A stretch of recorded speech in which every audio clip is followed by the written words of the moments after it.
Portanto, a mesa redonda agora terá a entrada de mais dois elementos que muitos de vós também conhecem. Eu começava aqui pela apresentação do nosso Luís Horta, que já foi aqui também adiantado pelo Pedro. Luís Horta é médico especialista em medicina desportiva e também em medicina física e de reabilitação. É mestre em medicina desportiva pela Faculdade de Medicina da Universidade de Lisboa e doutorando em medicina pela Faculdade de Medicina da Universidade de Porto.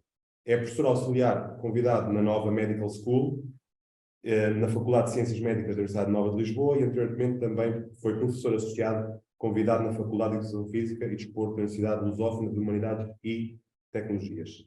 É ainda membro da Comissão Disciplinar Independente para a Norma Internacional para Laboratórios da Agência Mundial Antidopagem, membro da Comissão Disciplinar Independente para a Norma Internacional para Laboratórios da Agência Mundial Antidopagem, coordenador do Centro de Investigação e do Centro de Estudo de Ensino, Centro Hospitalar Universitário de Lisboa Central, Hospital Público Cabral, enfim, membro do Colégio Disciplinar Antidopagem, Secretaria de Estado da Juventude e do Desporto de Portugal.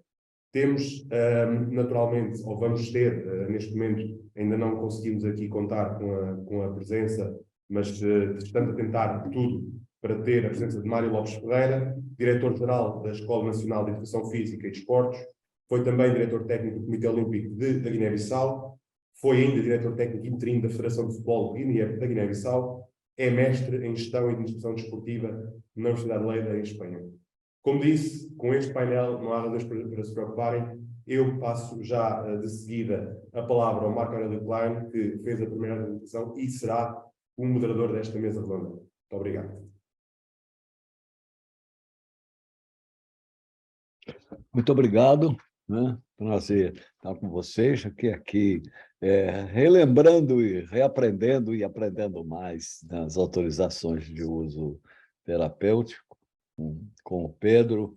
E acho que uma mensagem importante aos que nos seguem, que tenham a tarefa de se envolver com isso, é realmente preparação, articulação, entendimento, o olhar para o todo, né? O olhar para o todo, aquilo que na apresentação passei como uma coisa de visão holística, não é? Muitas vezes é a forma de chegar, é a forma de... O só deslocou aqui, é a forma de nós, então, podermos compreender tudo o que será necessário mexer. Eu me lembro muito de que, bem no princípio, em 2010, quando começamos umas primeiras reuniões do governo, eu era Ministério do Esporte, para entender a questão da antidopagem, o que seria ter uma autoridade brasileira de controle de dopagem. E um primeiro momento foi colocar as pessoas junto para ouvir. Então, eu conversava com pessoas da área dos Jogos, né? Da área do Comitê Olímpico, dos clubes, das entidades de modalidades olímpicas, escutava as pessoas do laboratório, escutava as pessoas aqui e acolá, e havia uma coisa interessante que era, na primeira reunião apareceu, olha, o problema todo está que o sistema não funciona. Não é? Tem um problema com importação de amostras, com o trânsito das coisas, e tem esse problema, tem aquele problema, e o sistema não funciona. Então, a primeira coisa que pensamos no grupo de trabalho, bom, vamos entender, então, por que o sistema não funciona e ver o que nós podemos fazer com isso. E aí foi uma lição e tanto, porque ao circular por todos aqueles envolvidos, fosse os aeroportos, a alfândega, a Receita, a vigilância sanitária, não é? O que descobrimos foi que, na verdade, o sistema não era ruim, tampouco era o sistema bom, simplesmente não existia um sistema. As pessoas não se falavam, todos tinham os seus problemas eram reais, elas não conseguiam resolver os seus problemas, porque os outros também achavam que tinham os seus outros problemas, e isso separado. A visão holística, isso permitiu que fôssemos construindo uma rede em que as pessoas começassem a se entender, e alguns achavam que tinham em algumas entidades, um extraordinário controle de dopagem, um extraordinário sistema de educação, outros achavam que tinham um mais ou menos, outros não tinham nenhum, quase todos achavam que pouca coisa poderia ser feita, não é? Então, era também, e é sempre também, um trabalho de construção, é um trabalho de articulação, de trazer pessoas, de conversar, nem sempre é fácil, né? Quase sempre tem naturais resistências para isso, por isso leva algum tempo, mas é básico. Se nós não tentarmos, né, não mergulharmos no problema, eu acho até, você colocou sobre a UT, né? Nós trouxemos médicos, fizemos nossa primeira comissão de UT bastante lá para trás, e era uma coisa nova também para os médicos, não é? Porque, como num dos quadros ali da apresentação comentei rapidamente, não é, Luiz? A verdade é que as pessoas, os atletas, que ficavam desprotegidos, né? Esse processo, a disseminação dessa informação é muito longa, e a capacidade da indústria farmacêutica e de todo o processo de achar mecanismos novos e novidades que talvez sejam boas, talvez não sejam. Então, se essas pessoas não estiverem protegidas, e aí casa um pouco com o que falamos lá para trás, né? De ética, de proteção, de olhar a pessoa, de modo que conversar, trazer, trocar ideias, né? E os países estão, não é, Luiz? Conversamos outro dia em estágios diferentes, alguns já avançaram bastante, alguns avançaram, depois recuaram, outros já avançaram, estão avançando, outros têm muito por fazer ou ainda não começaram, de modo que estarmos juntos e conversando e compartilhando isso, dessa forma que fica preservada para que as pessoas possam ver e rever e tirar dúvidas, me parece muito agradável e quero também ouvir vocês mais sobre isso.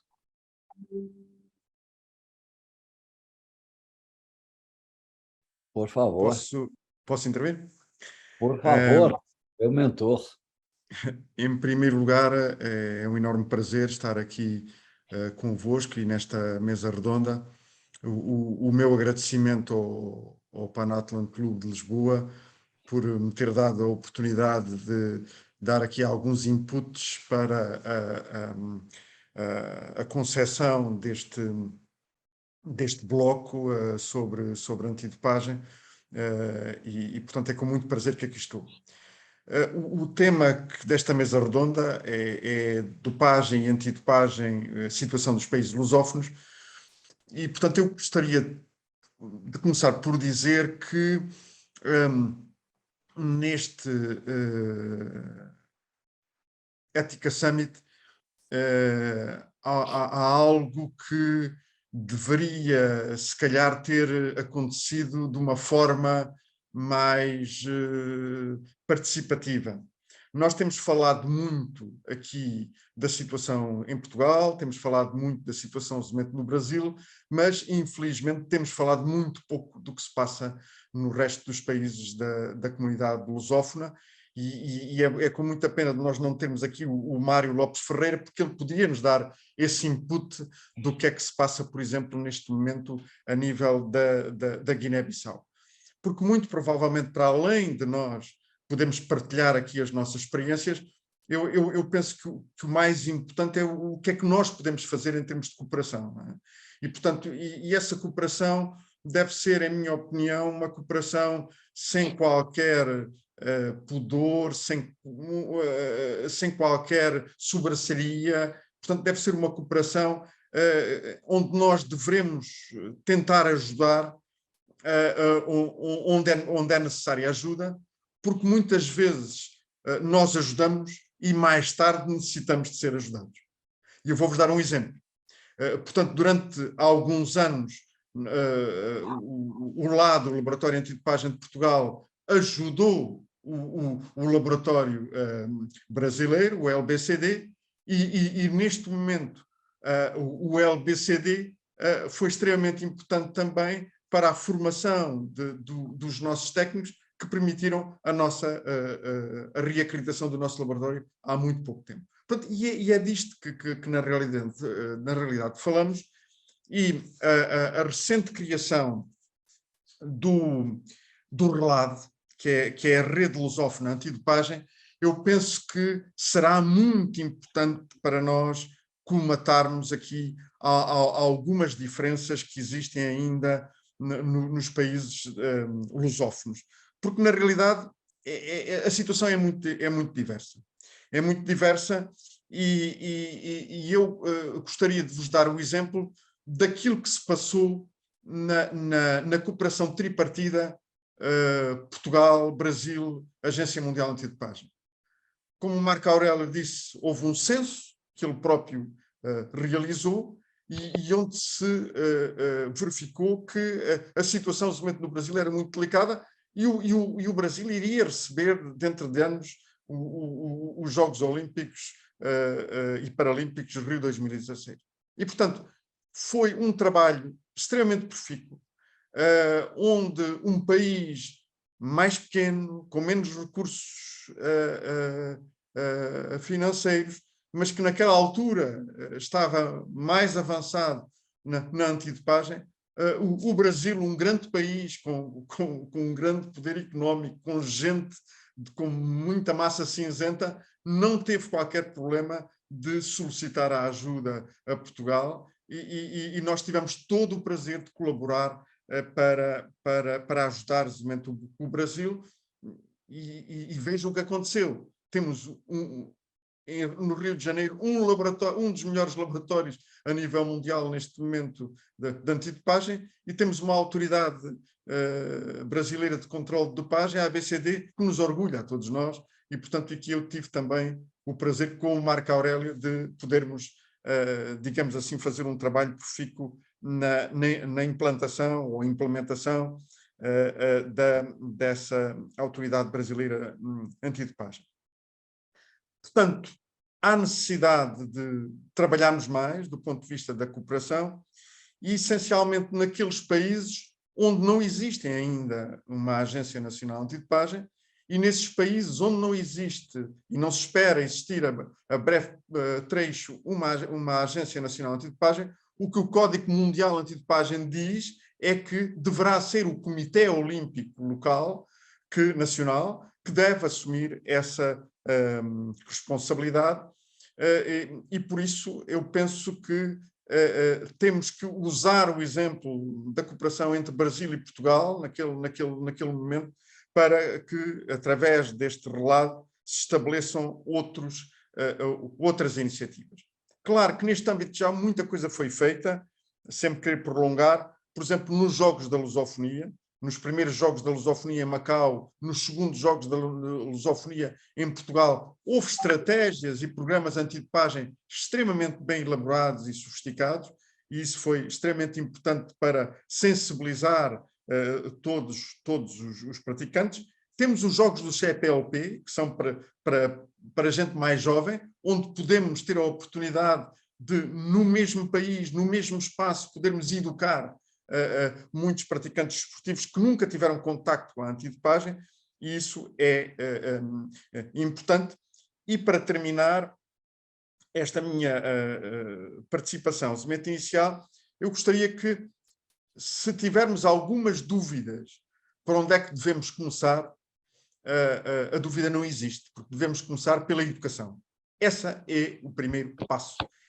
São as estratégias educativas, tanto dos atletas como do pessoal de apoio, e hoje nós não poderemos dizer que faltam recursos. Não faltam recursos, porque hoje em dia, com o mundo global, com as plataformas digitais, nós temos a ABCD e a ADOP que têm já muito material já realizado, e nós temos a Agência Mundial Antidopagem com o programa ADEL, que já apareceu aí no chat também.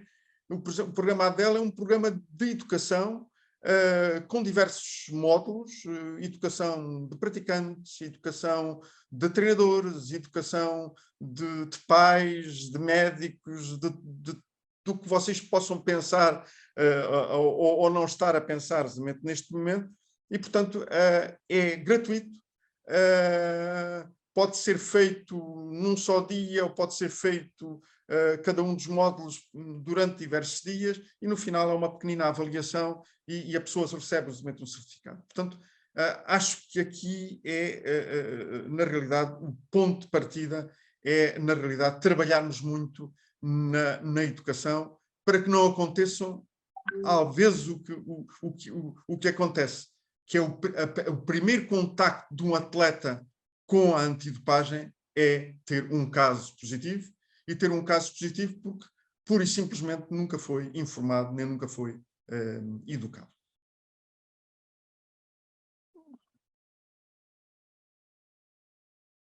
Permitirem falar um bocadinho também, eu realmente concordo muito com o Luís. Estávamos aqui a falar de prioridades, independentemente de colocar a educação ou outra, a primeira prioridade vai ser realmente estabelecer as prioridades e tudo disponível agora. A grande vantagem do mundo do antidoping é não ser um mundo comercial, não é as organizações que fazem parte do mundo antidoping não são organizações com propósito lucrativo. Nós mesmo aqui não somos uma fundação, não somos uma organização comercial. Eu sei que pode haver muitas discussões e muitas críticas em relação ao COI, mas também o COI não é uma organização que está ali para fazer dinheiro. Apesar de entrar muito dinheiro, também sai muito dinheiro e não é para defendê-los, porque eles não precisam da minha defesa, mas eles fazem muita coisa em prol do desporto e da mesma maneira que os comitês nacionais olímpicos também fazem e as organizações nacionais antidopagem também fazem. E como o Luís estava a dizer, esse programa ADEL é realmente um exemplo muito concreto de um programa de informação e educação que é grátis, está disponível para qualquer pessoa no mundo e qualquer organização antidopagem pode muito simplesmente colocar nas suas regras: olha, vocês agora são atletas de um certo estatuto, vamos dizer que já não são como eu, um desportista amador, são agora um atleta que vai ter acesso a organizações, a instalações desportivas nacionais, a treinadores nacionais. Então, para entrar no nosso programa, tem a obrigação de preencher e de fazer corretamente esse programa ADEL. É uma coisa muito básica a fazer e que pode ser feita em qualquer país do mundo, obviamente com certas limitações sempre que há de acesso à internet, mas se não me engano não há um problema de língua. Se não me engano, a ADEL já está disponível em português e se não estiver disponível, de certeza que a ADOP ou a ABCD estão a trabalhar nisso. E pronto, isso é um exemplo. Há vários exemplos. Eu estava a falar há bocado dos processos que tinham de ser estabelecidos. A AMA ajuda também as organizações nacionais e tem um programa muito importante que é o programa das RADO. As RADO são as Regional Anti-Doping Organizations, ou seja, são não sei como chamá-las exatamente de um ponto de vista estatutário, mas são organizações regionais no mundo. Ou seja, há, por exemplo, a região dos Caraíbes, que tem todos aqueles países muito pequenos, Barbados, Bermudas, que sozinhos é muito difícil para eles ter um volume suficiente para simplesmente para terem a prática necessária no dia a dia. E esse modelo também existe em África. Em África acho que há 5 a 6, não há 6 regiões, e vão ser regiões que reúnem, por exemplo, o Magreb, ou vamos chamar a África do Sudeste, que terá Moçambique, Botsuana, o Zimbábue, ou também há outro grupo que tem ali Angola, e imagino que São Tomé e a Guiné-Bissau também farão parte do mesmo grupo. E são grupos em que há um diretor regional que é um diretor regional que está em ligação muito muito boa com a AMA e que pode ajudar nas coisas mais básicas, que são o estabelecimento de um site internet, por exemplo.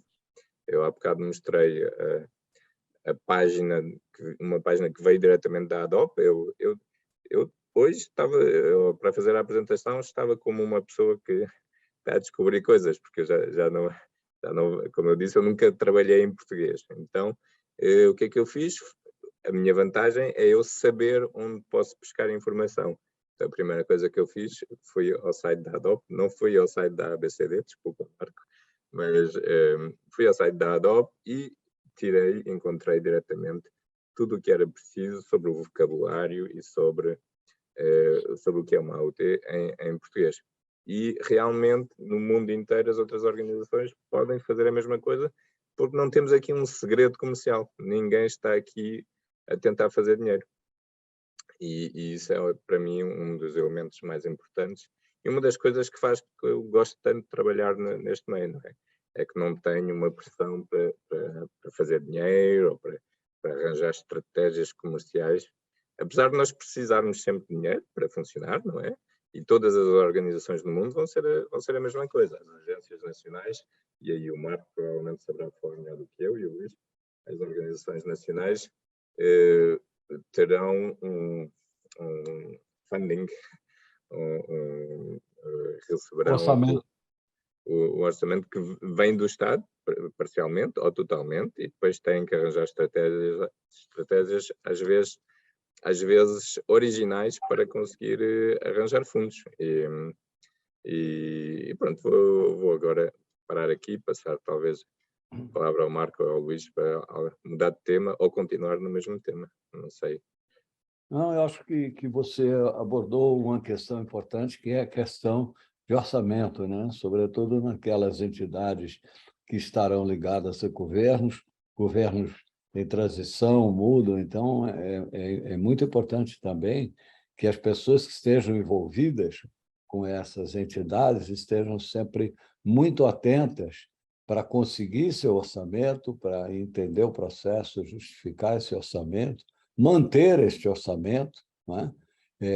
Evidentemente, orçamentos que para anos com competições mais internacionais, mais sofisticadas, né? Se pensarmos em Jogos Olímpicos, em jogos os regionais, como Pan-Americanos e os Jogos de Comunidade Britânica e outros, esse processo é um processo contínuo, né? Então, uma organização nacional antidopagem acaba sendo uma entidade composta por processos ligados à comunidade internacional, ligados à gestão de governo, ou mista, né? Há casos que essas entidades têm recursos mistos, mas que é preciso manter, que é preciso poder funcionar e saber que aqueles orçamentos, como eles vão ser impactados por novos jogos, muitas vezes por novas descobertas, por novas necessidades, mas penso também, como o Luís, que a chave do processo, e acho que tem sido trabalhado assim, não é? Foi por quem estava mais para trás e os que estão hoje, na própria UADA, na BCD, nas outras entidades, processo de educação, né? O processo de educação pode parecer mais caro por ser muito mais amplo, mas ele é certamente muito mais barato, porque é o processo que vai evitar os problemas, que vai orientar as pessoas, e problemas não são problemas para a entidade, problemas para a carreira, né? Atletas que podem ter uma carreira ceifada pelo meio por absoluta falta de conhecimento, de processo de alerta, de educação. Então, eu entendo que o processo de educação é um processo de educação que pode ir, inclusive, mais amplo, né? Que chegue às universidades, que as universidades também deem informação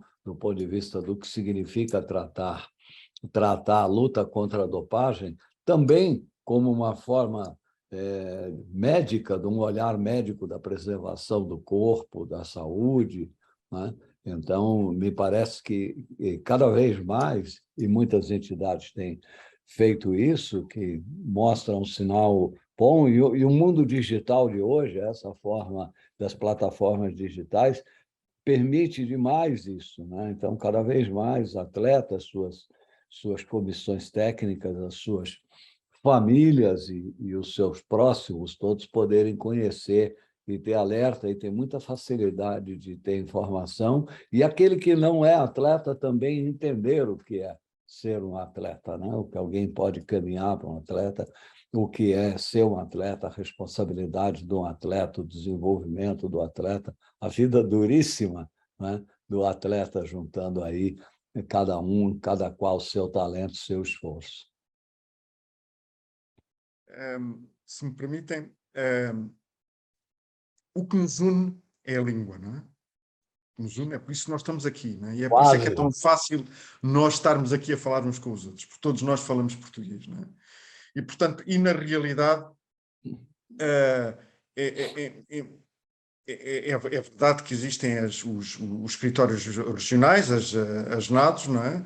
E em África, como país onde há ainda uma grande falta de desenvolvimento de políticas antidopagem, portanto, e é onde estão sediados o maior número de RADs a nível de cada um dos continentes. E aí, a minha experiência, eu já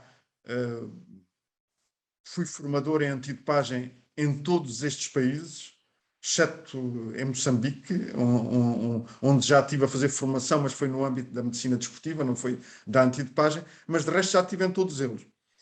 E por exemplo, Moçambique está narrado que o Pedro acabou de mencionar, onde está a África do Sul, etc. Zimbábue, etc. Mas nessa RADO a língua oficial é o inglês. E há muitos oficiais de controle de dopagem em Moçambique que não falam inglês.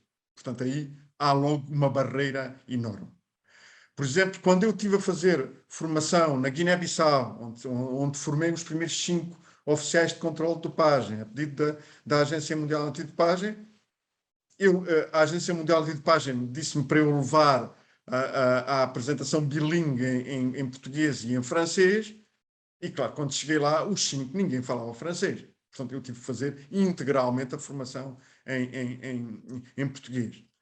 Quando estive em São Tomé e Príncipe, em São Tomé, a fazer uma formação para a solidariedade olímpica, relacionado com a antidopagem na RADO da África Central, o que eles falam aí é francês. Mas, na realidade, por exemplo,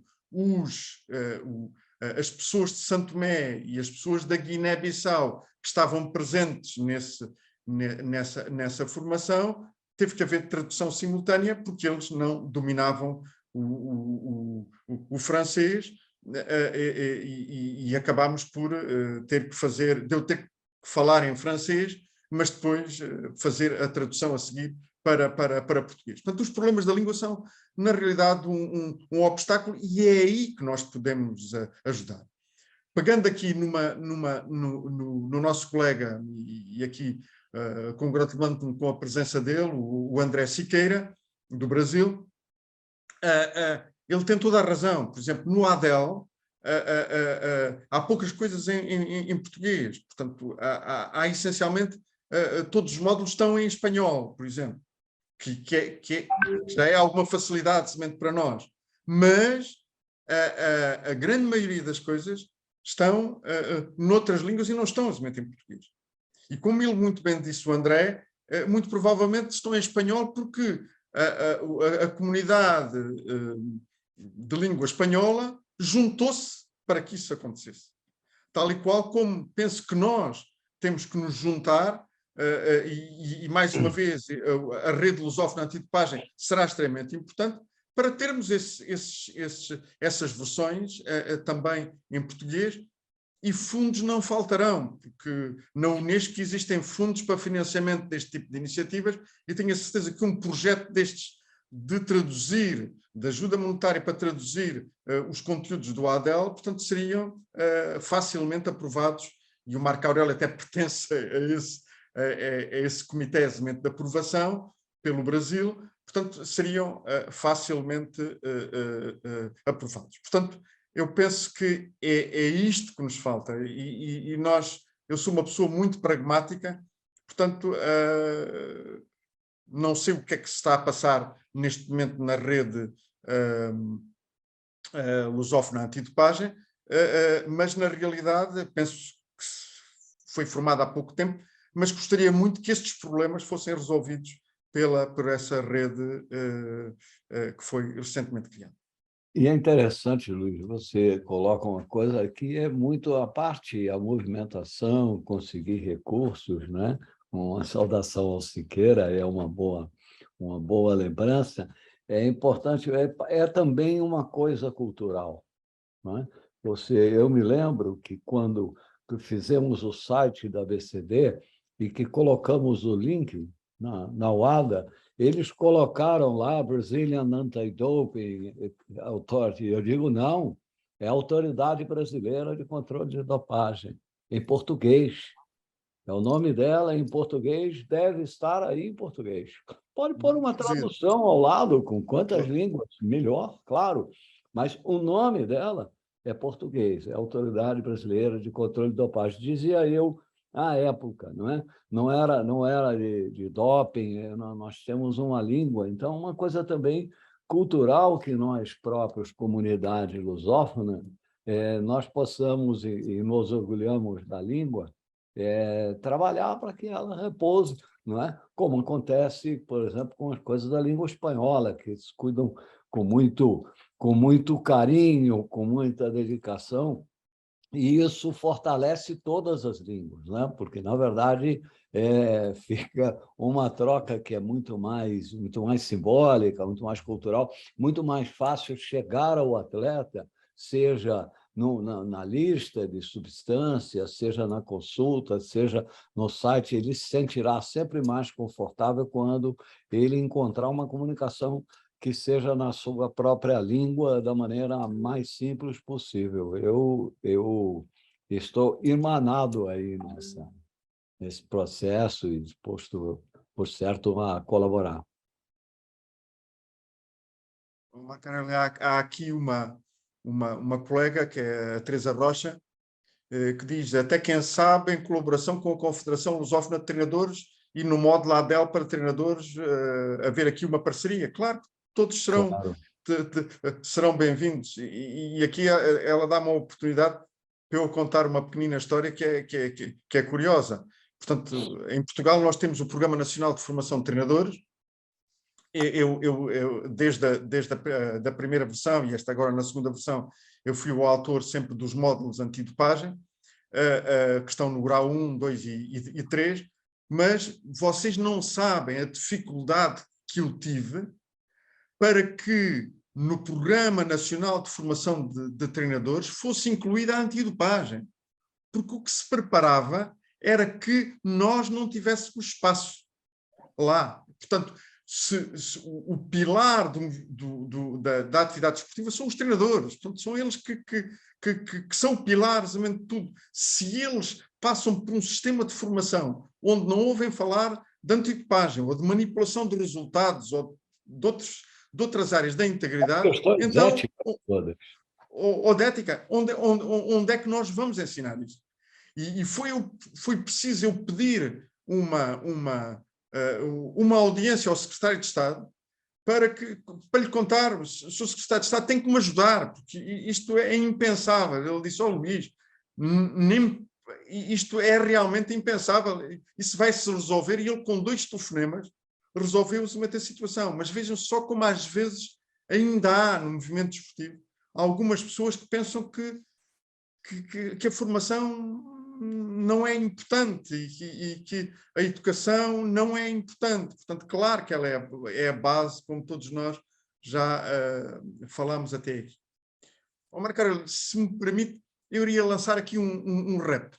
Nós temos aqui o prazer de ter aqui o Pedro Gonçalves, e o Pedro Gonçalves é o responsável por um programa muito importante dentro da ITA, para além daquilo que ele falou, que é o programa de reanálise das amostras. Não é?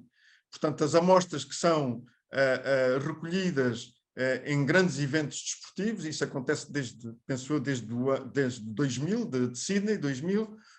Podem ser reanalisadas, antigamente eram durante 8 anos, agora são durante 10 anos.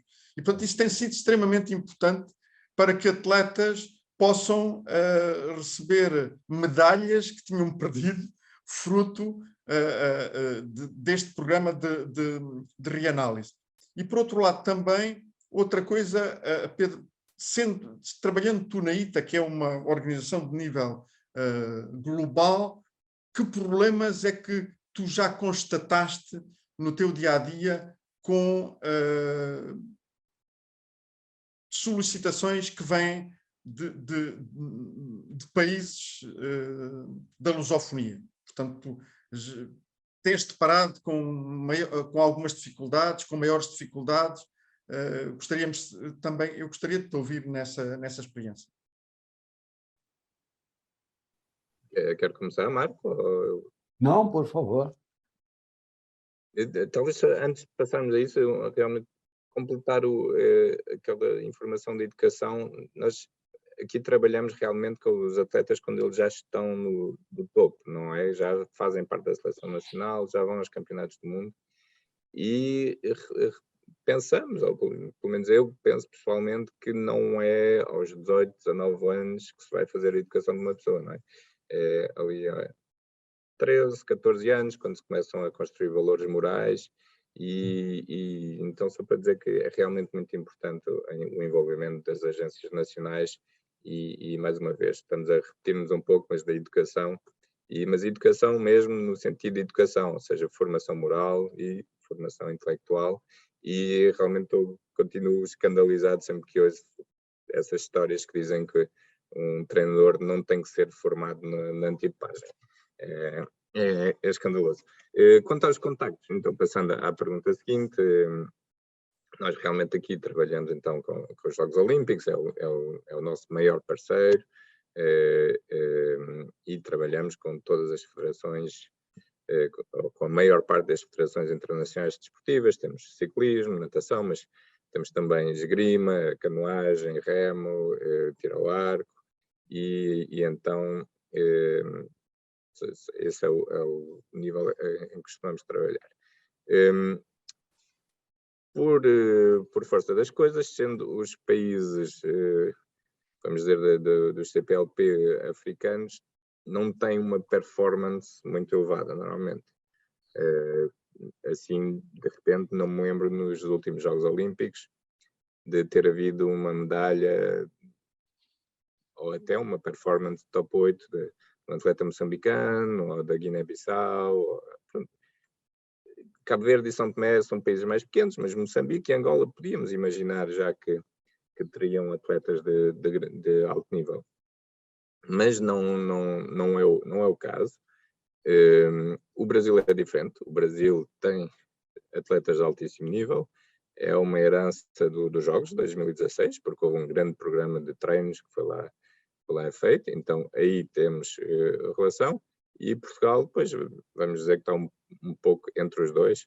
Então, tem atletas de grandíssimo nível, como o Fernando Pimenta, na canoagem, e outros do atletismo, mas não são centenas, digamos. São sempre 5, 6 que estão ali a um grande nível. E a nossa experiência, portanto, com os países mais pequenos africanos, vamos dizer, países pequenos a nível desportivo, temos pouca experiência. A experiência que temos com os países africanos em geral é a mesma experiência que toda a gente tem no mundo, ou seja, que costumam ser países com poucos recursos e que tentam sempre fazer o melhor. O Brasil e Portugal, eles são países mais bem organizados, vamos dizer assim, com atletas já do Brasil de alto nível, com muitas medalhas nos Jogos Olímpicos. O Brasil, penso que deve andar sempre ali à volta das 15, 20 medalhas, e principalmente tem medalhas em desportos coletivos, que são desportos que têm muita relevância mediática. São países muito equipas. A equipa de vôlei do Brasil é uma marca mundial, não é? É conhecida no mundo inteiro, E aí se vê realmente a herança de 2016 e do trabalho que foi feito e das dificuldades que o Marco e o Luís disseram há pouco, da necessidade contínua de melhorar e até de mudar os processos. Não podemos ficar bloqueados em sistemas de há 10, até de há 5 anos atrás. Temos que evoluir continuamente e é por isso que estamos também felizes em ver o Laboratório de Lisboa voltar, né? Eu falei com 1 ou 2 pessoas lá ao longo dos anos, durante a suspensão, e foi sempre muito bom ver que havia aquela vontade e havia força para continuar.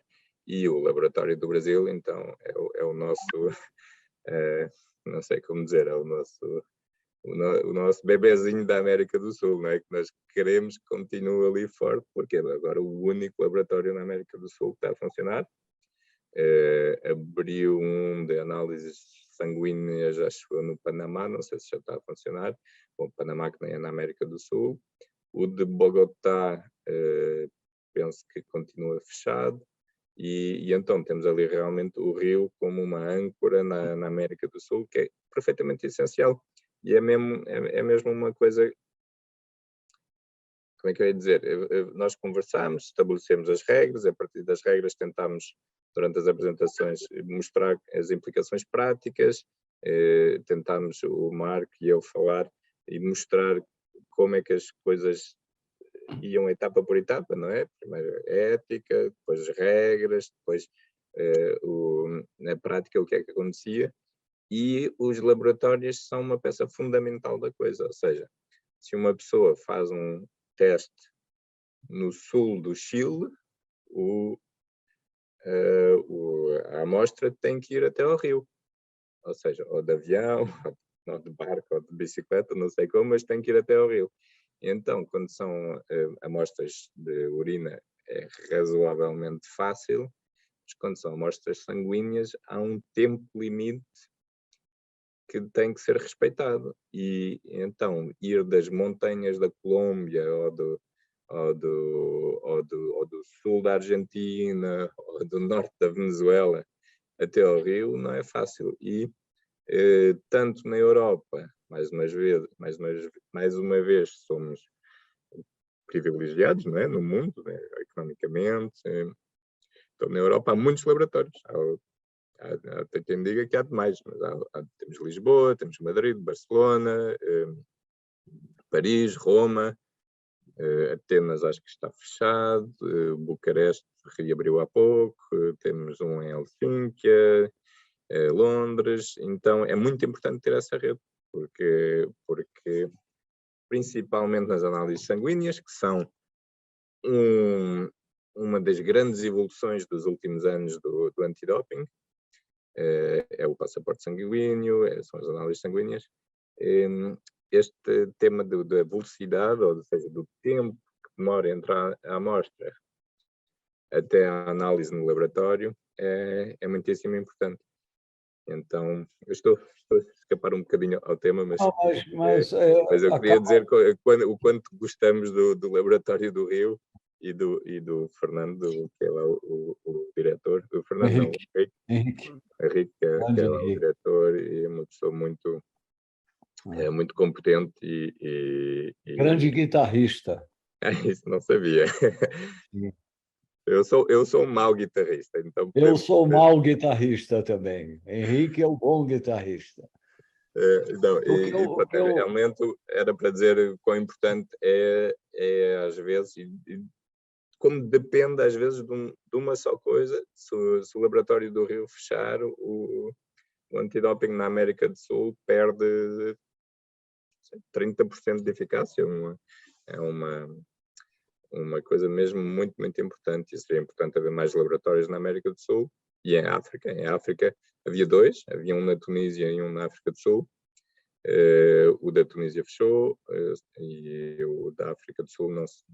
Acho que também teve fechado durante uns tempos. Então houve alturas em que nós víamos amostras que eram recolhidas em Moçambique e que eram enviadas para a Austrália. Agora o Catar é uma peça do puzzle mais próxima e mais interessante para os países africanos, mas ao nível de recursos, estar a pensar em mandar uma amostra a 6.000 quilómetros em vez de enviá-la a 200 quilómetros é uma dificuldade económica e financeira muito grande, ecológica.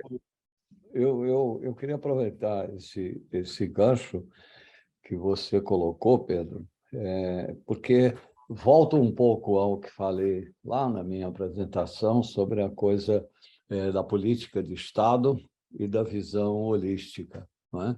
A amostra sair lá dos Andes, de ônibus, bicicleta ou avião, não é? Como seja, para chegar ao Rio ou sair do Rio para ir a outro lugar, por qualquer circunstância, é uma coisa que transcende uma porção de coisas do que especificamente o laboratório e o tempo de vida daquela amostra, fosse urina, fosse sangue. Isso vai envolver um conjunto tão grande de coisas, inclusive financeiras, não é?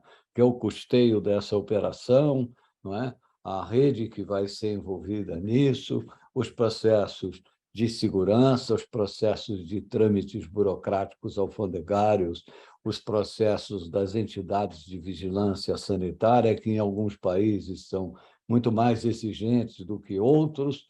Então, a vida do diretor, da equipe do laboratório, ou de quem demanda o teste, ou de quem vai, eventualmente, depois estar envolvido na avaliação, no julgamento de uma questão dessa, ela traz junto uma série de coisas que, se não houver a visão holística, como eu contei aquele caso, todo mundo dizia o sistema era ruim, na verdade não tinha um sistema, ou então não tem uma continuidade num processo orçamentário, não tem a visão de que é uma questão ética, é uma questão de saúde, não é mesmo, doutor Luiz Horta? É uma questão de saúde de todas as pessoas envolvidas.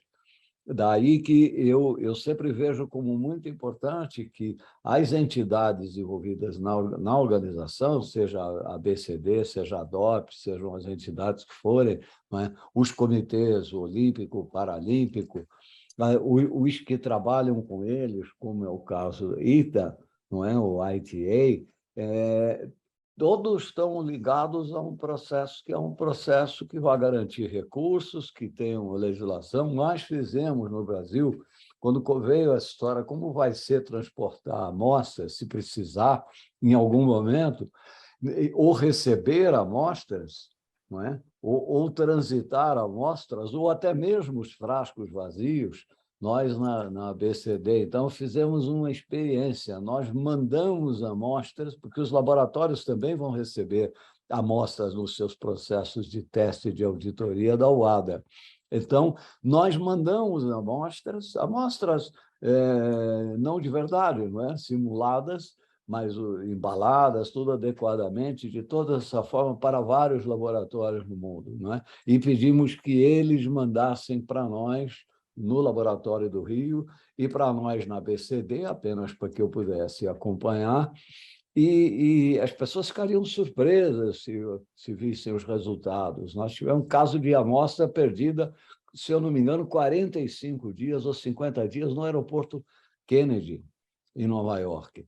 Ou então uma amostra que ia para um determinado lugar, em certa circunstância tinha uma dificuldade política que envolvia Estados Unidos e aquele outro país, e então aquele centro de distribuição dos Estados Unidos barrou essa amostra que ia para um país que politicamente, por outras razões, sem entrar no mérito delas, não eram adequadas. Então, esse é um processo tão complexo que, por isso, eu defendo sempre que, se ele sair desse universo próprio nosso, digamos assim, e ele for à escola, à cultura, à mídia, a todo mundo, ele ganha uma dinâmica e uma relevância muito maior para que isso tenha sempre importância. Senão, muitas vezes, ele permanece, como foi muitas vezes para trás, como às vezes pode ser, ou talvez seja em algum lugar, uma coisa muito pequena do doutor, do laboratório, do controlador, do advogado que está envolvido com isso, ou de um gestor dentro de uma burocracia governamental ou mesmo típica, ou então um gestor que sai e que vem outro gestor e que aquilo não é prioritário por algum momento, ou muitas vezes pelo conhecimento, não é?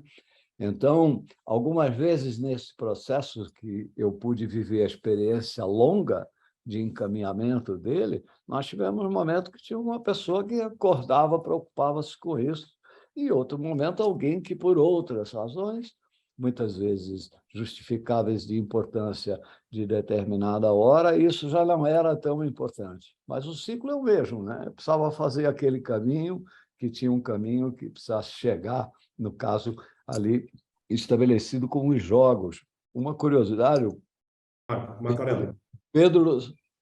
posso dizer só aqui uma atualização à mesa. De facto, não temos conseguido ter aqui o Mário Lopes, mas apelando também aqui e à preocupação avançada também pelo Luís Horta, nós vamos conseguir ter aqui o Cipriano Có, que está a juntar-se aqui a nós, e Guiné-Bissau. Eu vou fazer aqui uma breve introdução e depois continuam aqui a conversa, está bem?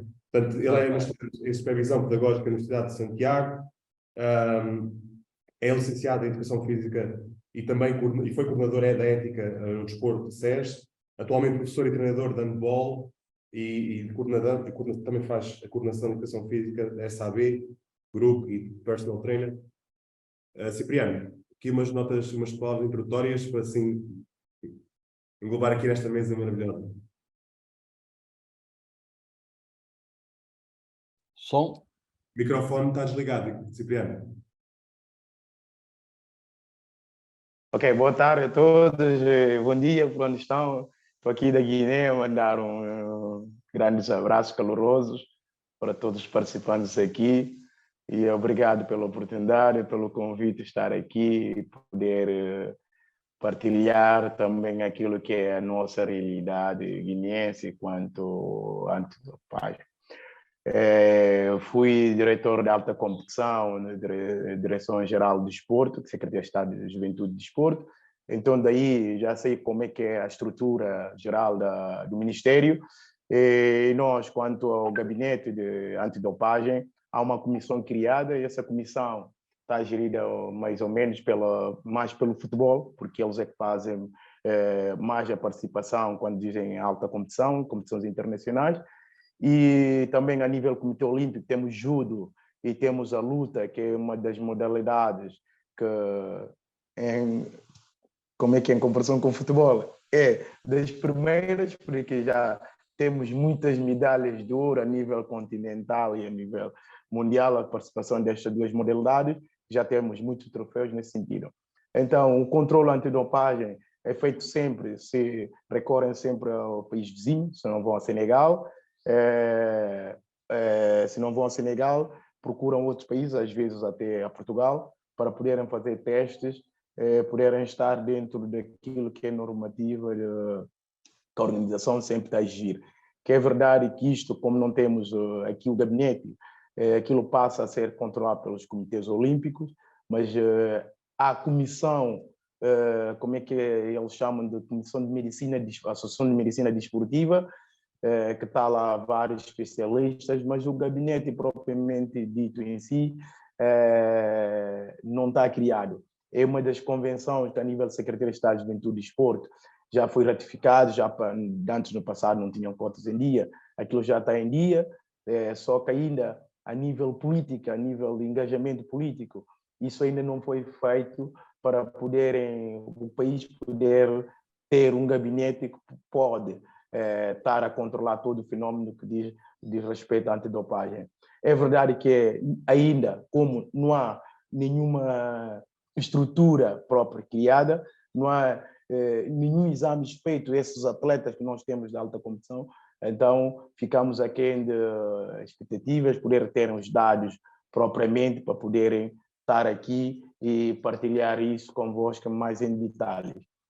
Já ouvi alguém a falar a nível que isso podia alargar mais a CPLP, a Confederação dos Treinadores, não é? E não só. Só que aqui as estruturas são criadas, às vezes, nesses países lusófonos, mas o engajamento político para criar, dar o suporte, tudo o que é apetrechamentos de materiais que é preciso para poderem, recursos humanos, criarem as leis que os regimes jurídicos podem estar a nível de outros países, aqui não acontece. Então as coisas são criadas só quando aqui está a apertar, quando dizem a seleção que é obrigatório fazer estes testes, por exemplo, quando aproximam os Jogos Olímpicos e não só, e sentem necessidade do país poder ter esses exames, são caras, são pagas. Por exemplo, Senegal não são baratas os valores que são pagos para podermos sair do país para fazer estes testes. A realidade do país é essa, e nós queremos muito, com a ajuda de, não é só todos os países CPLP, mas a nível IPDJ, que às vezes formar as pessoas aqui que estão preparadas, por exemplo, quando estou a falar de médicos, especialistas, que às vezes aqui não temos, alguns treinados, não temos especialistas tanto na medicina desportiva, pelo menos os que estão não estão cá a exercer, então é preciso ajuda, por exemplo, de IPDJ e com parceria com a Secretaria de Estado, que já teve no passado, mas às vezes vai para e as coisas não têm continuidade. E como técnico, esperemos que isso no futuro podemos trabalhar em conjunto para poder criar o gabinete, ter toda a estrutura, quando falamos também, mesmo o gabinete de ética, que depois mais tarde falarei, que foi criado em 2017, mas a implementação física daquilo ainda está aquém das expectativas. Não sei se... Obrigado, Pedro. Luís, podes-me lembrar se temos agora mais 5 minutos ou mais 35 minutos? Temos mais 35 minutos. Muito bem. Então, posso comentar qualquer coisinha? Podes, cara. Marcar ali, se o marcar permitir. Um exemplo prático que veio dos últimos Jogos Olímpicos de Tóquio, não é? E não era da Guiné, mas era de atletas da Nigéria. A Nigéria, que é um país, vamos dizer, bem mais rico do que a Guiné-Bissau, não é? E então houve vários atletas do atletismo da Nigéria, que não foram autorizados a ir aos Jogos Olímpicos. Atletas de muito bom nível. E a razão foi que a Federação Internacional de Atletismo criou, vamos dizer, uma regra específica ao atletismo, portanto, é uma regra que não existe nos outros desportos, uma certa quantidade mínima de testes que um atleta tinha que ser submetido. E houve, se não me engano, 2 ou 3 atletas nigerianos que não foram autorizados a ir a Tóquio porque não tinham sido testados. E a situação naquele caso é que a culpa não é do atleta, não é? Porque não é o atleta que organiza o teste.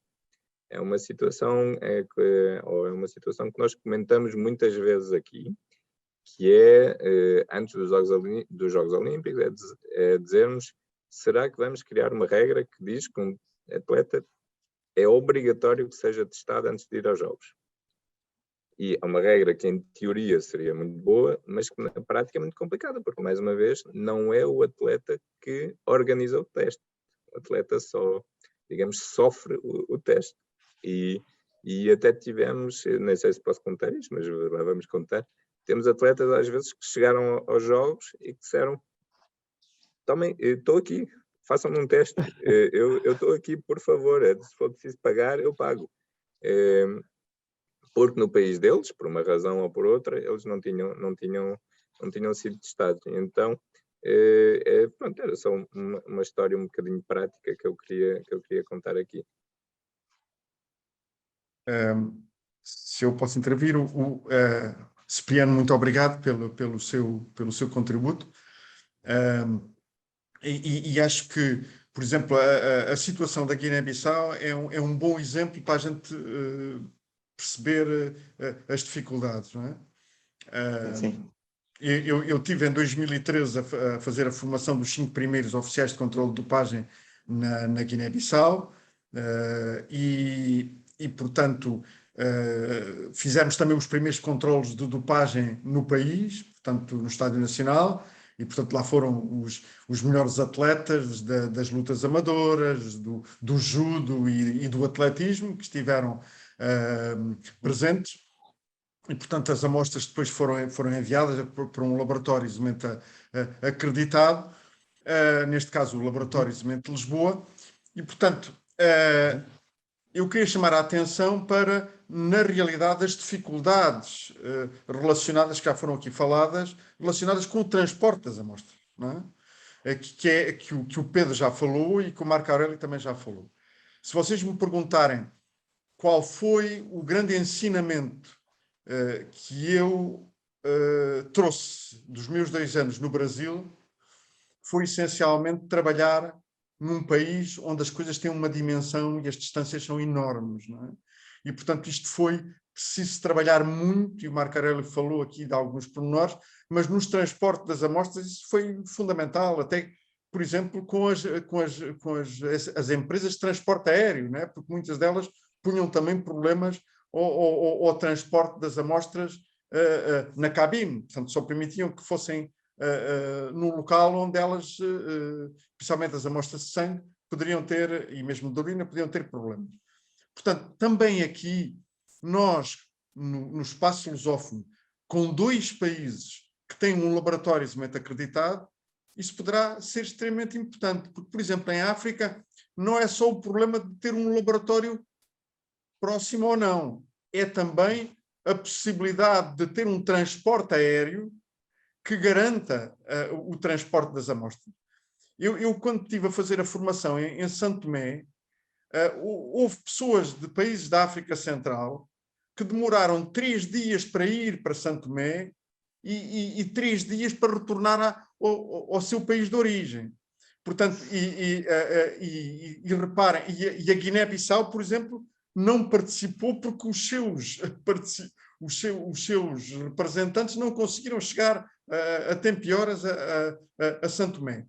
E, portanto, por exemplo, neste exemplo da Guiné-Bissau, há voos regulares entre Lisboa e Bissau e vice-versa, não é? O que facilita muito o transporte das amostras. Ora, isso é extremamente importante e são, na realidade, estes canais que têm que se criar. Eu, depois da formação que fiz na Guiné-Bissau, passado 6 meses, eu mantive contacto com todos os 5 oficiais de controle de dopagem, que maioritariamente ou eram enfermeiros ou técnicos de análise, não é? Fiquei amigo deles, como é lógico, e houve um que me mandou um e-mail a perguntar-me: doutor, eu tenho a minha formação, mas há 6 meses depois disso nunca fiz um controle de dopagem, o senhor pode-me ajudar?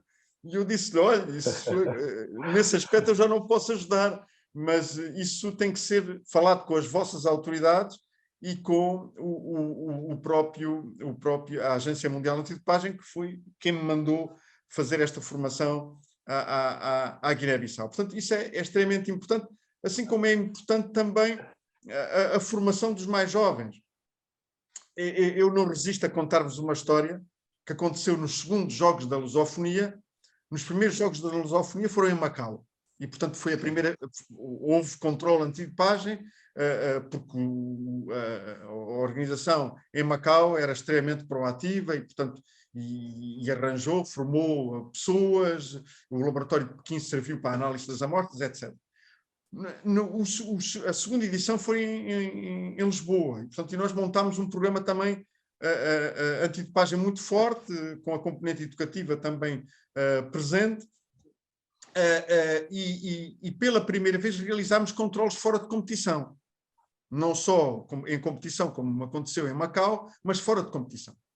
E fomos a um hotel a controlar uma equipa de futsal de um país lusófono e, portanto, notificámos os atletas e dissemos que o controle era um controle fora de competição, era um controle de dopagem fora de competição. Então, eles ficaram muito admirados, ficaram muito nervosos e, passado 5 minutos, eu tinha à minha volta praticamente toda a comitiva do país a perguntar se eles não podiam competir, porque eles pensavam que o controle fora de competição era porque eles estavam fora da competição. E, portanto, não podiam participar nos jogos. E foi muito curioso a possibilidade que nós temos, porque estavam ali a comitiva quase toda, de nós podermos ali rapidamente fazer uma pequenina formação para que eles percebessem que não era nada disso. Portanto, o que eles tinham era que se submeter ao controle e, portanto, e que a participação deles não estava de modo nenhum em causa. Portanto, isto demonstra também a necessidade da educação e educação nas camadas mais jovens, como o Pedro disse, e penso que os jogos da CPLP são um bom momento para nós trabalharmos nesse âmbito. O Cipriano queria dizer alguma coisa, não é? Sim, eu queria, por exemplo, falou duas coisas aqui que é a criação, formação de recursos humanos e as estruturas. É um dos problemas, a maioria dos países CPLP, eu falo, por exemplo, da experiência quando recebemos a formação de ética, onde os gabinetes têm que ser formados em todos os países. A dúvida é a dificuldade, como é que esses gabinetes iam ser implementados. Eu sei que a maioria dos países, além de Cabo Verde, que tem aquilo, está tudo bem encaminhado, o resto do país tem dúvida. Na altura, quem foi lá comecei.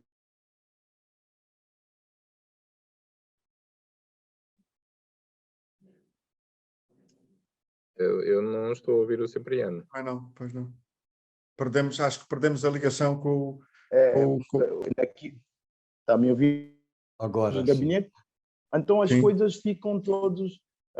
ficam paradas, não há.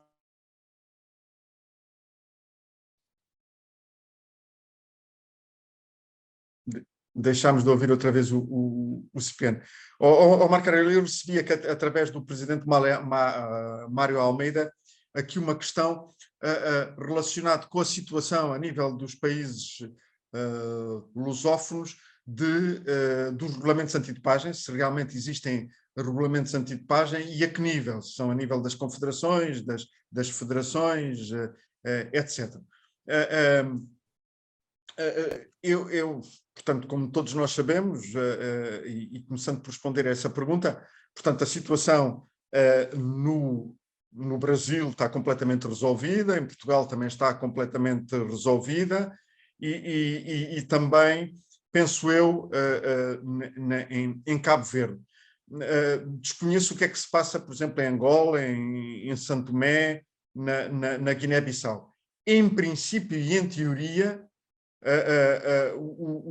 pelo menos os comitês olímpicos locais deveriam ter um regulamento antidopagem que estivesse em conformidade com o Código Mundial Antidopagem. O Comitê Olímpico Internacional assim o exige.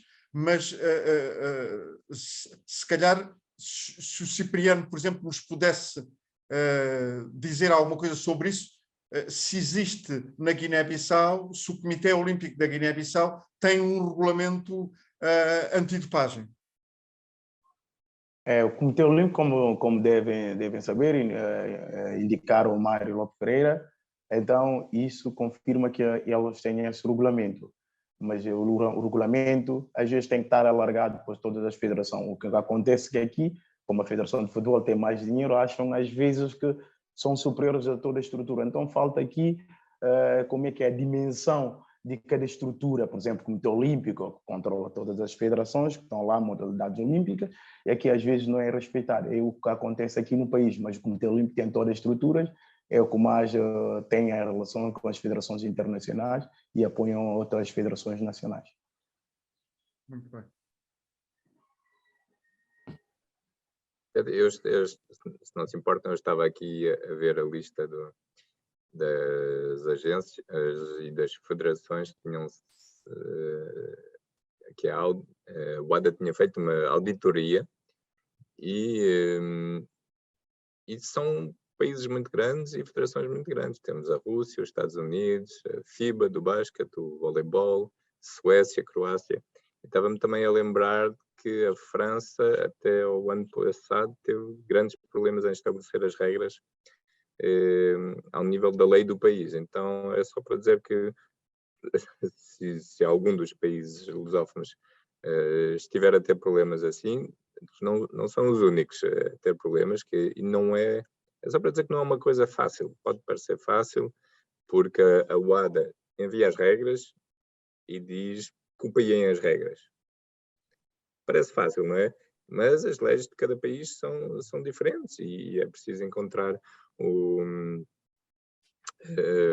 a maneira de integrar as regras antidopagem na legislação. E pronto, era só isso que eu queria dizer, que realmente países como a França, a Espanha, até recentemente estavam sob uma forma, não é de controle, mas uma forma de auditoria da WADA a esse propósito. Eu estava a tentar encontrar a lista dos países non-compliant, não conformes, para ver se há algum país dos nossos, mas ainda não estou a encontrar. Se não se importa, me deixe-vos continuar a conversa e eu vou continuar à procura da lista. Eu julgo que geralmente esses países, alguns dos países lusófonos, estão em conformidade através da sua ligação à RADO, não é? Aos gabinetes regionais. Mas já ainda agora abordámos o problema que existe nesses gabinetes regionais muitas vezes, que é a própria língua, não é?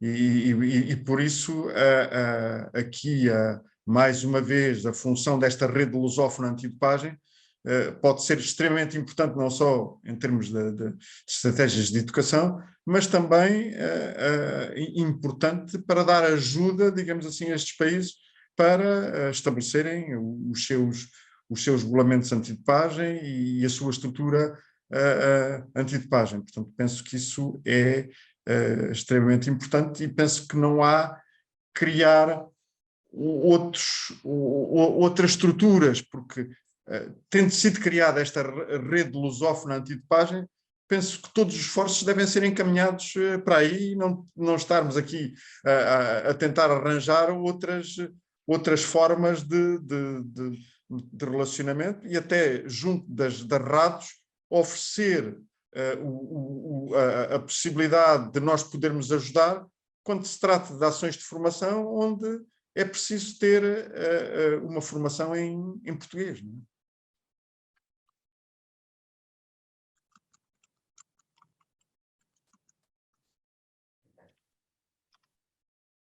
Luís, eu sublinho isso. Acho que essa ideia que agora acabou de dizer que é muito importante, porque às vezes falta continuidade das políticas, não é? Eu acho que aquilo que acabou de dizer, que criar esta rede e criar mesmo um núcleo de trabalho para que possam ter informação atempadamente, porque aqui quando não há esse acompanhamento as coisas deixam de funcionar e as pessoas depois tentam fazer outras coisas que não é tal algo para continuar uma investigação, recolha de dados para ter umas coisas mais consistentes a nível CPLP. Acho que a ideia é boa, eu sublinho. Estar a controlar tudo o que não diz respeito à antidopagem. É verdade que ainda... Estávamos a ouvir em duplicado. Eu encontrei uma lista de países e de federações que estavam não conformes, que são a Coreia do Norte, Indonésia, Tailândia, e de esportes como o Gira, que eu não sei o que é, e a Federação do Basquetebol para Surdos. Então, felizmente, não há nenhum país lusófono, mas o que estávamos a dizer é que realmente uma coisa é fazer as regras e depois é fazer os testes. E foi o que o Luís contou ainda há pouco. O Luís foi à Guiné-Bissau, formou os controladores e ao fim de 6 meses houve um que o chamou a dizer ainda não fiz nenhum teste e vai-se perder a prática. Então, mas não é só na Guiné-Bissau, nós temos isso em países bem mais ricos e mais bem organizados e pessoas às vezes na gestão que realmente tentam organizar, que criam e desenvolvem os recursos e depois com a falta do apoio político, a falta de recursos, essas formações não são postas em prática e é uma pena, obviamente. Então, voltamos ao que o Marco disse já várias vezes, tem que ser mesmo um percurso ou holístico, é mesmo do início, de cima para baixo e da esquerda para a direita, tem que se cobrir a página toda, não é? E não é fácil, pelo menos aqui ninguém critica, ninguém levanta críticas aí, não é? E é um processo que torna tão difícil, né? O Cipriano comentava ali as dificuldades, no processo que eu vivi na construção, não é? Eu ia dizer, ter a Autoridade Brasileira de Controle de Dopagem, a Organização Nacional de Controle de Dopagem, independente das áreas esportivas, e ter um laboratório de nível olímpico, digamos assim, eram as duas únicas obrigações 100% do governo federal na realização dos Jogos Olímpicos do Rio de Janeiro. Jogos gigantescos, não é? Imensos, jogos de sucesso, em que o governo federal, os governos estaduais e o da cidade do Rio de Janeiro se aliaram, etc. Mas duas coisas apenas eram 100% responsabilidade do governo federal, e eram essas duas. E nesse processo, do dia que chega o diretor da UADA pela primeira vez em Brasília, o nosso querido Rune Anderson, um viking, e ele chega daquele dia, no final de 2009, até a realização dos Jogos, até a chegada, ou estarmos prontos para os Jogos, o encaminhamento disso, Cipriano, Pedro, Luiz, o Luiz viveu um pouco disso, é um processo muito longo e que muda muita gente. E eu, ao elaborar e estar escrevendo sobre isso, outro dia resolvi contar. Então eu vou ler a cola aqui, porque a lista, 3 presidentes da República no período, 5 ministros do esporte, 9 ministros da Casa Civil. Casa Civil é o ministério que coordena os ministérios, de certa forma, 6 ministros da Educação, que tinha enorme impacto na vida de uma universidade federal, onde está o laboratório, 3 reitores na universidade, onde está o laboratório, 5 ministros da saúde. O nosso órgão regulador de vigilância teve 4 presidentes, não é? A Anvisa, a própria UADA teve 2 presidentes, teve 2 diretores diferentes no processo, o Comitê Olímpico Internacional teve 2 presidentes, o Comitê Olímpico Paralímpico, o Comitê Paralímpico, 2 presidentes, e o COI também teve 2 diretores médicos. Enquanto esse processo aconteceu, Cipriano, tinham lá um grupo de pessoas muito pequeno, né?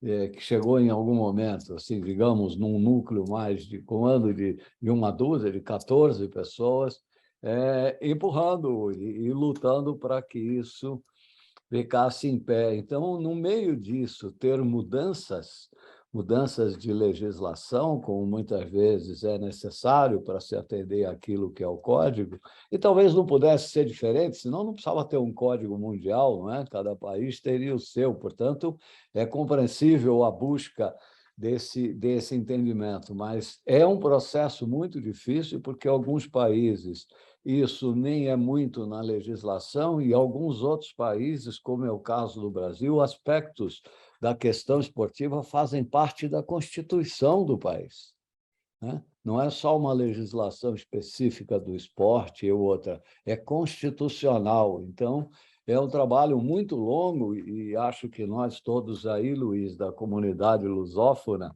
avançando, e todos para avançar, é preciso mesmo muita resiliência, muito foco, muita disposição para motivar as pessoas nos países todos, não é? Não deixar no esporte, né? É natural que o esporte que seja mais rico, mais dominante, queira ou possa ou acabe prevalecendo. Portanto, é um esforço de todos nós, e quase concluindo, de um ponto de vista da minha fala, eu penso que quanto mais pudermos ampliar isso, envolvendo a educação e a saúde como órgãos de governo, para que não seja um problema só do atleta que testou, do esporte, etc., que seja um problema mesmo do país, cuidando cuidando do jogo limpo, cuidando da saúde das pessoas, e que as pessoas aprendam isso lá na escola de medicina, né? Numa escola de medicina, assim como na escola de direito, que as pessoas possam já tratar com essa questão da saúde, não é, Luiz? Nós vimos isso quando se precisa buscar enfermeiros, não é? Enfermeiras, que é uma categoria extraordinária nos países, aqui no Brasil, então, nem se fale, mas que estavam muito longe desse processo, de modo que é um caminho longo e fascinante, e navegar é preciso, diz, não é? Na nossa língua portuguesa. Naveguemos, pois. Temos aqui, Marco Aurélio, no chat, uma declaração do Júlio Ubac, da Guiné-Bissau, que diz, complementando a fala do Cipriano, eu diria que na Guiné-Bissau existe uma comissão antidopagem dirigida pelo Sr. Badupa. A única preocupação é que a nossa Assembleia Nacional Popular não ratificou o Código Mundial Antidopagem. E existe também aqui um outro comentário do Dr. Fanha Vieira. O Dr. Fanha Vieira, tive o prazer de lado a lado com ele, o ajudar a construir a primeira legislação portuguesa, a primeira lei antidopagem da Assembleia da República, e diz ele, existem problemas de compatibilidade entre o Código Mundial Antidopagem e as leis nacionais, sobretudo nos países da União Europeia. E diria eu, e não só, portanto, nós quando... Um dos problemas, por exemplo, que nós tivemos em Portugal foi que o Código Mundial Antidopagem prevê sanções vitalícias e, portanto, na Constituição da República de Portugal, da República Portuguesa, portanto, só temos penas de prisão até 25 anos. Portanto, nós não poderíamos ir mais do que 25 anos. Isso foi uma luta, um braço de ferro com a Agência Mundial Antidopagem muito grande, que nós conseguimos vencer. Eles tiveram que reconhecer que nós não podíamos ir além da nossa Constituição, e mal sabia eu que depois, uns anos mais tarde, iria para a República Federativa do Brasil, onde existia também uma limitação constitucional idêntica, e a Agência Mundial Antidopagem veio novamente, eram 30 anos, não é, Marco Aurélio? Veio novamente com a mesma questão, e eu disse, bom, vocês não podem vir com a mesma questão, porque eu estou aqui e se nós conseguimos ultrapassar isto em Portugal, nós vamos ultrapassar também isto aqui no Brasil. Mas a elaboração do Código Brasileiro Antidopagem é uma das coisas que eu mais me orgulho de ter deixado como legado no Brasil, mas foi um processo muito difícil, onde foi preciso muita resiliência, e aqui queria também chamar o nome da doutora Cristiana Caldas, que foi a nossa jurista que também ajudou na construção deste Código Brasileiro Antidopagem, que foi um passo extremamente importante, e o Marco Aurélio, se já tinha muitos cabelos brancos, ficou ainda... Tinha cabelos, não é? Ficou sem eles, não é? Mas na realidade é um processo muito difícil, e para países onde, como por exemplo a Guiné-Bissau, ou São Tomé e Príncipe, ou outros países do espaço lusófono, onde existem problemas muito mais importantes para resolver noutras áreas mais importantes que a antidopagem, como é a saúde, a educação, os métodos, etc. Portanto, nós temos que tentar ajudar o máximo que pudermos para que, na realidade, eles consigam ultrapassar esta situação, e que, no âmbito da antidopagem, possam permitir que os seus atletas possam competir a nível internacional. O Pedro ainda agora falava do exemplo da Nigéria. É bem verdade que a Guiné, por exemplo, tem já atletas a nível do judo e das lutas amadoras, que já dão cartas a nível dos Jogos Africanos, mas nada nos pode dizer que daqui a uns anos não existe a identificação de um talento que pode ser a nível da Guiné-Bissau, que pode competir a nível internacional. E aí a situação que se passou na Nigéria e se há passar também na Guiné-Bissau, se não forem tomadas medidas, e se nós do espaço lusófono não pudermos contribuir para que, na realidade, essa situação não venha a ocorrer. E lutamos também, não é, Luiz, no Brasil, compartilhando com vocês, para que nos processos e julgamentos que houvesse a inclusão de mulheres, que tivesse paridade com mulheres, homens e mulheres. E nós enfrentamos resistência dentro do Brasil, inclusive, não é? Em certos setores, que diziam, não, por que precisa ter uma mulher? Essa não precisa explicar, não é? É tão óbvio, não é? É tão óbvio.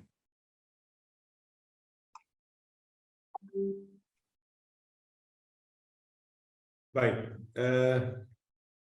eu julgo que ficámos aqui com muitas pistas, muita informação interessante. Foi uma mesa redonda muito recheada. Tivemos aqui de tudo, não é? Muitos percalços. Não foram assim tantos. Tivemos aqui, naturalmente, a entrada depois do Cipriano, a quem também agradeço. Lamento, e também em nome do Mário Lopes Ferreira, pedir aqui a desculpa a todos os que aguardavam pela participação. Agradecer a todos os membros e daqui que compuseram também este painel e o painel anterior. Dizer também que daqui a sensivelmente 19 minutos vão abrir vão começar as duas mesas de workshop associadas também a este grande bloco temático. O workshop A, associado a Código Mundial Antidopagem e se o mesmo respeita ou não os princípios fundamentais. O workshop B, por seu lado, violações e regime sancionatório serão suficientes e proporcionais ou não. Portanto, teremos aqui, naturalmente, dois workshops muito interessantes. Resta-me também aqui fazer uma menção muito especial à questão de como entrar nos workshops. Portanto, haverá, a seguir esta sessão, um slide que vai estar no ar a explicar os processos e os passos a seguir para se fazer a entrada nos respectivos workshops, sendo que, como sabem, haverá estes dois workshops e eles correrão em simultâneo, portanto, haverá a necessidade de escolher um entre os dois. Por fim, agradecer o apoio dos parceiros do Ética Summit 2022, o IPDJ, a Fundação do Desporto, a Confed, a Panatlon Distrito Brasil e a FMH. Agradecer também o apoio dos nossos parceiros mídia, a Bola, Sport Magazine e a RTP, e agradecer naturalmente também ao nosso parceiro digital, a EduGep. Assim, fechamos este bloco temático. Até daqui a uns minutos. Têm agora, naturalmente, essa possibilidade para fazer aqui um descanso. Muito obrigado. Muito obrigado.